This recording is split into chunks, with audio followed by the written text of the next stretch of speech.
Salve, salve, rapaziada! Vídeo novo aqui no canal e se tem caixa, tem unboxing. A gente vai falar de um produto que a gente adquiriu aqui pro nosso estúdio, que é a Bambolab A1 Mini, a versão menorzinha da nossa tradicional Bambolab A1, que a gente tem aqui já com a AMS, a AMS Lite. Então, decidi adquirir aqui, comprei pela Shopee, né? Vou colocar o link na descrição do vídeo para vocês.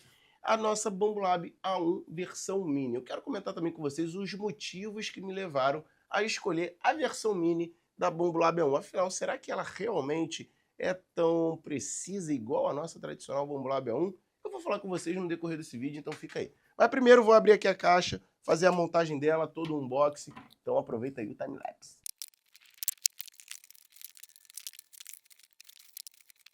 Bom, pessoal, e temos aqui todos os itens desembalados, né, que vieram na caixa da nossa Bambolab A1 Mini.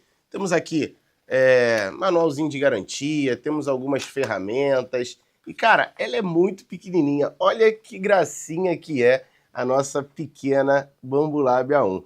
Pessoal, eu compro a parada aqui, a área da placa de construção, né, da nossa Bambolab A1. Olha a diferença de tamanho.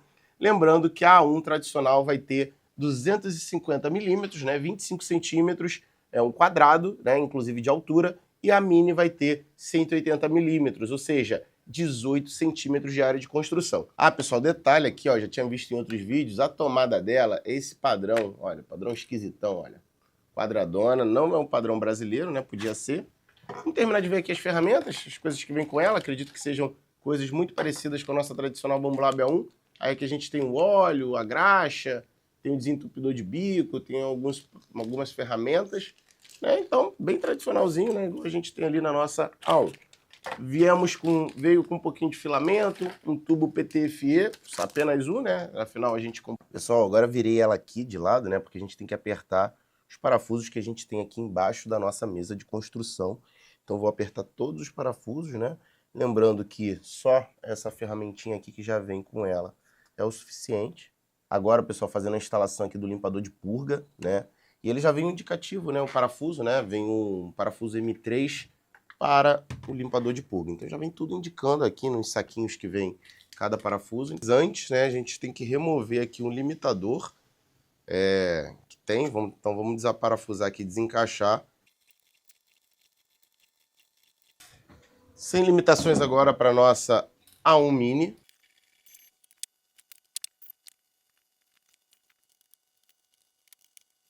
Bom, pessoal, e você não tá vendo errado, realmente eu tô com cabelo diferente, a minha barba cresceu, porque passaram algumas semanas desde o último momento do nosso vídeo.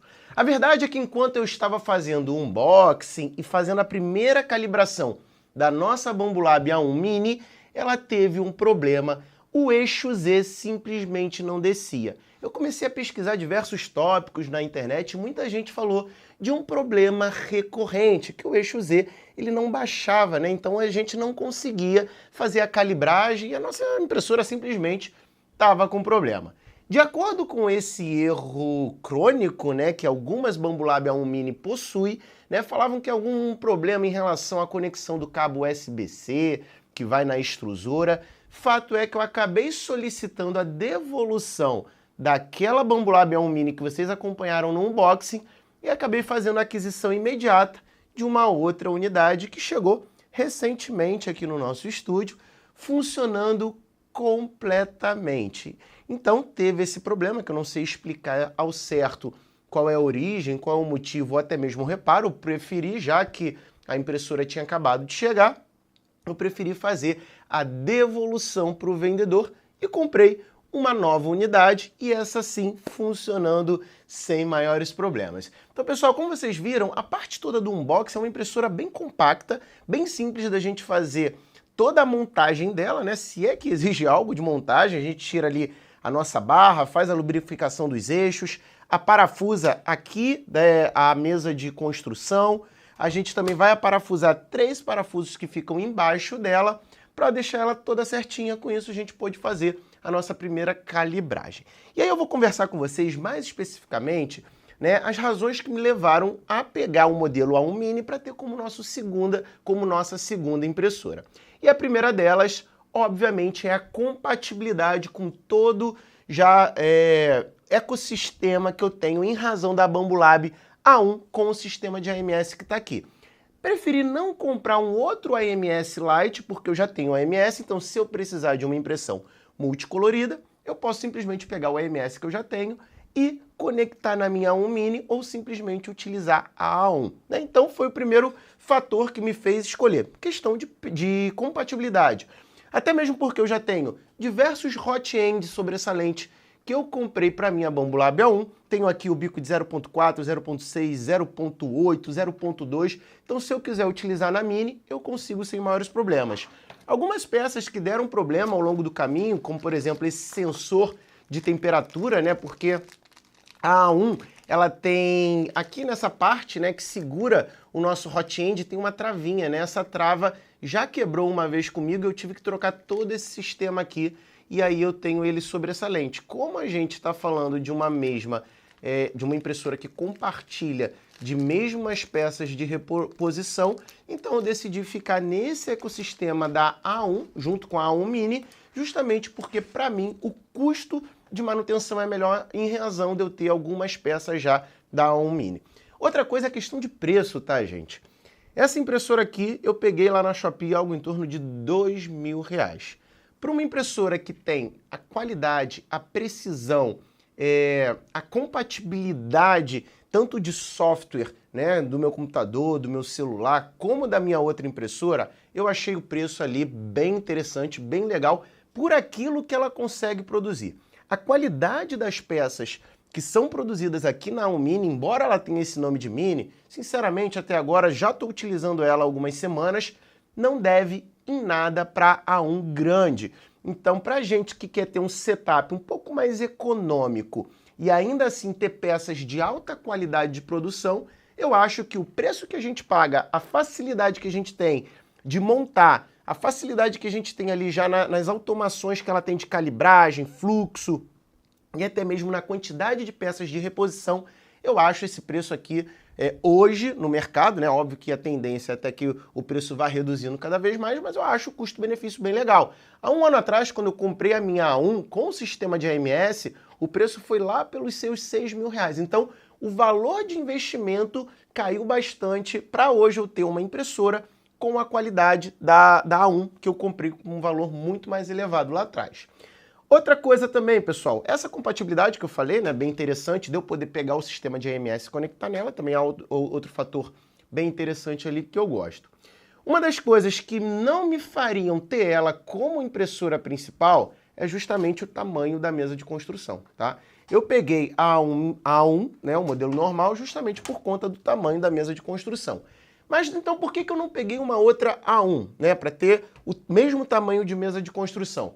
Porque, sinceramente, pessoal, nesse um ano utilizando impressão 3D, em vários projetos, dificilmente eu ultrapassei ali a altura dos 20 centímetros. Né? Não tive projetos para o meu uso, para a minha necessidade, que eu precisasse ultrapassar a altura dos 20 centímetros ou até mesmo utilizar toda a mesa de construção. Geralmente eu aproveito toda a mesa de construção quando, por exemplo, eu quero imprimir várias peças de uma só vez, como no caso desses brincos aqui, né? A gente tem aqui diversos brincos que foram impressos de uma só vez e com isso é legal a gente ter uma área de construção grande para poder colocar várias peças ali. Mas dificilmente você vai ter, utilizando toda a mesa de construção, uma peça ali ultrapassando 25 centímetros. Então, para o meu, na verdade 18 centímetros, né? Porque é o tamanho aqui da A1 Mini. Então, para o meu tipo de impressão que eu faço, eu não teria a necessidade, como uma segunda impressora, nesse momento, de ter uma que tivesse ali 25 centímetros nas suas laterais e 25 centímetros de altura. O tamanho da A1 Mini, 18 centímetros e 18 centímetros de altura, para mim é o ideal. Um outro motivo de adquirir uma segunda impressora também, em razão ao padrão de qualidade ser muito parecido com a A1, eu consigo otimizar muito a minha produção. Então, por exemplo, algumas peças em multiparte, né, que a gente imprime ali cada parte do personagem uma cor diferente, enquanto eu estou imprimindo algumas partes na A1, eu consigo imprimir na A1 Mini outras partes. Ou então, quando eu estou ali pensando, caramba, eu quero imprimir isso aqui para fazer um teste, para fazer um projeto, um protótipo, e aí a A1 ela já está ocupada com uma impressão, facilmente eu consigo colocar aqui na A1 Mini alguma peça para imprimir. Então, eu não fico travado, né, tendo que esperar muitas vezes 10 horas de impressão para às vezes ter uma pecinha pequena ali que eu quero imprimir para resolver algum tipo de problema ou até mesmo para continuar, para dar início a um outro projeto. Essa é a principal vantagem, né, e a principal vantagem de quem trabalha vendendo peças em 3D que tem em relação a quem está começando, talvez, porque a pessoa consegue otimizar muito mais o tempo de produção e até mesmo reduzir o custo da impressão tendo mais de uma impressora. Por isso que às vezes é difícil a gente pensar em entrar no mercado de impressão 3D para vender peças que todo mundo vende, quando muitas vezes você vai estar competindo alguém que vai ter uma farm ali de 20, 30 impressoras. Né? Então é complicado a gente competir com uma impressora, com alguém ali que vai fazer uma produção em algo em torno de horas, já vai ter ali a peça para reposição, vai poder vender muito mais quantidade, vai ter muito mais produto ali para vender. Então, esse é um ponto de atenção. E um outro motivo também que me fez optar pela Mini é que a ideia não é que ela fique aqui no nosso estúdio, né? A ideia é meio que transformar ela em uma impressora quase que portátil. Aqui, pessoal, como vocês estão vendo, é muito fácil, ela não é tão pesada, né? Eu consigo transportar ela sem maiores problemas, óbvio, tomando cuidado na hora do transporte, com os eixos aqui, com a nossa bandeja, se possível travar ali o eixo Z e transportar com bastante cuidado. Mas o fato é que é uma impressora praticamente portátil, né? Então, quando eu estiver, por exemplo, viajando ou quando eu não estiver aqui no estúdio, eu posso levar a minha impressora comigo para poder adiantar alguns projetos, para poder produzir o conteúdo em vídeo para vocês. E uma outra questão também é que, como ela ocupa um espaço muito pequeno, vocês vão ver, por exemplo, aonde eu coloquei ela, num quartinho que eu tenho, bem pequenininho, né, onde eu não tinha muito espaço para estar colocando uma impressora 3D. Ia ocupar muito espaço até mesmo a A1, que não é um dos modelos maiores que a gente tem. Então o fato é que ela cabe em qualquer cantinho, né? Ela torna muito fácil a pessoa ter uma impressora 3D em casa, ainda que ela não tenha muito espaço físico. Isso é uma das coisas que a gente conversa bastante no mundo da impressão 3D, é que talvez isso aqui seja uma peça que ao longo do tempo cada vez mais vai ser entendida na família da pessoa como uma utilidade, né? Como uma impressora de fato normal, como um liquidificador, como uma lava-roupa, porque o que a gente pode consertar, a gente pode resolver de problemas ou até mesmo de colocar coisas de enfeite ali na nossa casa, com uma impressora 3D é algo realmente fantástico. Então a gente consegue ter muita coisa bacana sendo produzida, ainda que seja para nós. Ah, não quero uma impressora 3D para empreender, não quero para vender peça, não quero para nada, quero somente para utilizar para mim. Pessoal, além de produzir o conteúdo em vídeo aqui para vocês, poxa, o que eu já consegui produzir, coisas que facilitaram o meu dia a dia, a minha vida, coisas que eu pude presentear pessoas, fazer peças personalizadas para pessoas que eu gosto. Cara, isso não tem preço. E é muito legal quando a pessoa vê uma peça que você produziu, um brinco, uma peça personalizada com o nome dela, um suporte, alguma utilidade. Então é sempre muito legal a gente ter essa possibilidade de personalizar, presentear e utilizar as coisas que são produzidas na impressão 3D no nosso dia a dia. Então, ainda que eu não vá enxergar a impressora 3D como um motivo de empreendedorismo, eu posso enxergar ela como uma utilidade para minha casa. Agora vamos falar um pouquinho de qualidade, vamos imprimir um bench, tanto na Mini como na A1, para a gente ver a qualidade de cada uma das peças. Vamos lá, pessoal, e para esse teste aqui eu vou utilizar o tradicional bench, e tanto a A1 Mini como a A1 estão carregadas com o mesmo filamento branco da Volts 3D, né? Então ambas estão usando o mesmo filamento, e a gente vai fazer aqui colocar elas para imprimir e depois comparar o resultado final.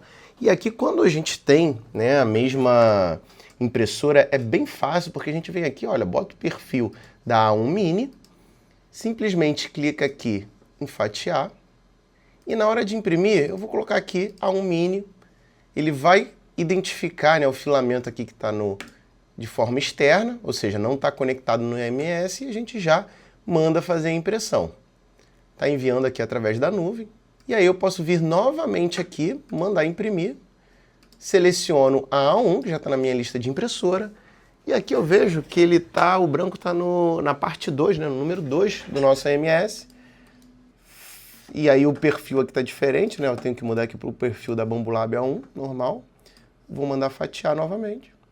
E coloco aqui o A2, né? Vocês estão vendo que não está configurado da forma correta.